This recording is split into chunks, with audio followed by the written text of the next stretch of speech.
Hi everybody, Nick here, and I got a review for you today of a different cut of a known gem, and that's this little guy here, which is your Spyderco Chaparral in Titanium by Spyderco. And this is a really nice knife, and I'd like to talk a little bit about it, and more specifically to compare it to a known gem. This guy, your Spyderco Chaparral in carbon fiber. So the story here is that I picked up your Chaparral in carbon fiber, and I loved it. I've got a review of this guy online that I think you should check out first, because I'm not going to re-say a lot of the reasons why I love the Chaparral, because a lot of the, pretty much everything applies in both places. So go ahead and go do that. All right, cool. So when I picked this guy up, I thought, wow, I really like this knife, but I really like titanium. So maybe this knife plus titanium will be even better. And so I'd like to talk a little bit about that today. And in typical Nick style, we're going to talk about the good, the bad, and the ugly of this here knife. So one of the very best good parts of this knife is that they didn't screw it up relative to your carbon fiber one.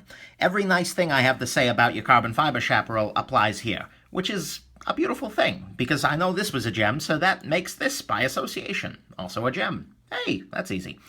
But there are a couple of good things to say about this guy on its own. So first off, the clip is different. On your regular Chaparral, you've got this painted gloss black clip, and as you can see, it's already starting to chip off. You can see a little bit right there.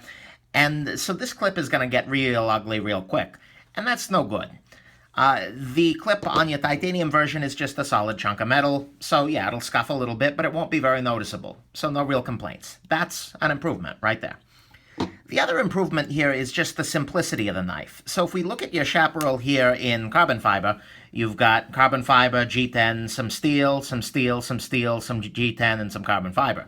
And in fact, there's kind of a separate sub-assembly in here that has the backlock and everything, and that's very hard to service.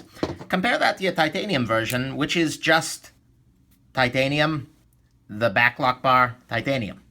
So there's no other kind of superfluous stuff inside this knife. It's much simpler. And I tend to like simple, because simple tends to mean easy to repair, tends to mean durable. So in that way, there's an improvement here. This is a simpler knife, and although it doesn't make a functional difference, I like it philosophically because of that.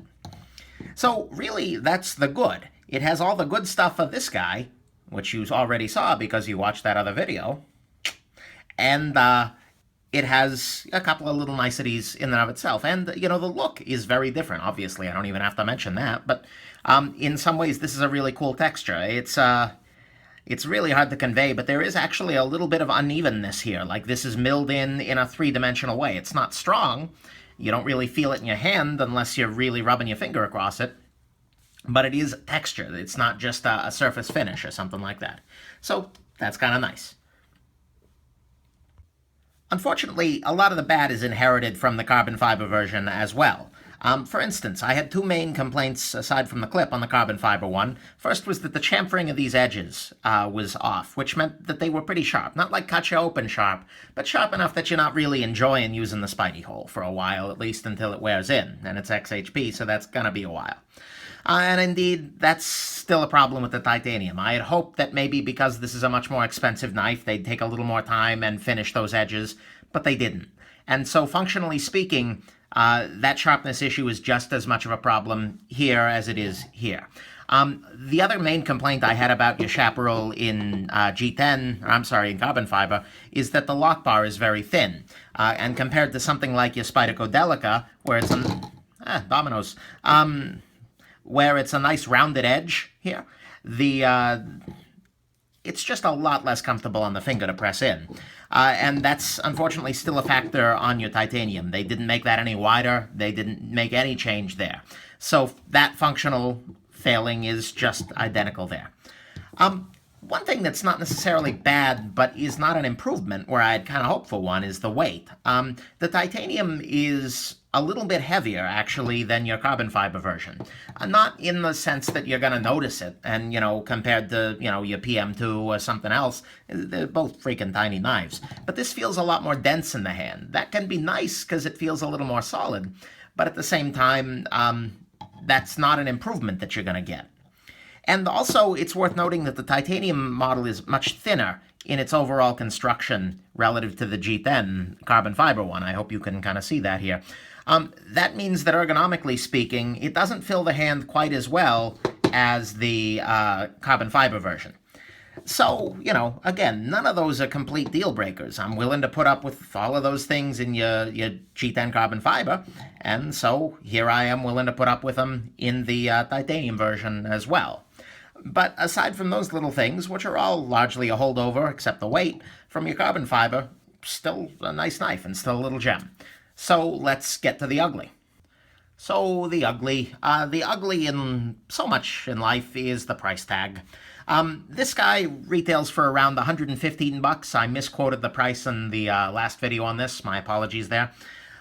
This guy goes for around $195, and that's a lot of money. There you're talking Spyderco Southern money, you're talking Spyderco Techno money, you're talking Benchmade 941 used money, you're talking pretty good money for this knife. And fundamentally, the ugly thing is that I just don't necessarily see it in there. Because functionally, all of the good of this knife is captured right here. And in some ways, a little bit better. This is a little more ergonomic. It's a little more lightweight. The only good things this has going for it is it's a little simpler in mechanism, because it's just 2 slabs of freaking titanium, and it's got this pretty pattern to it. But that's really it. And so, is this right here $80 worth of upgrade? In my opinion, no, it's not. And then you get back around to the fundamental purpose. I asked my girlfriend, who is my arbiter of all things fashion, because Nick should not be dressing himself, what of these would be a better fit at an office kind of situation, business cash? And she said that the carbon fiber one would be. And, maybe she's right, maybe she's wrong, but I kind of see it, because this is, as she put it, a little bit blingy for that kind of situation. So even the fundamental purpose, I think, is a little better served by your carbon fiber. And if there was very little price difference, okay, a little more choice. But where do I eventually land? I mean, there are people watching this video thinking, well, should I do the titanium? Should I do the carbon fiber? In my opinion, you should go with the carbon fiber. And unless you are so absolutely over the top in love with the look of this titanium here, there's no way you should be paying that extra money. It just doesn't make a whole hell of a lot of sense. So unless your aesthetics are really calling to you here, get the slightly more functional version for damn near half the price. That's a beautiful, beautiful thing.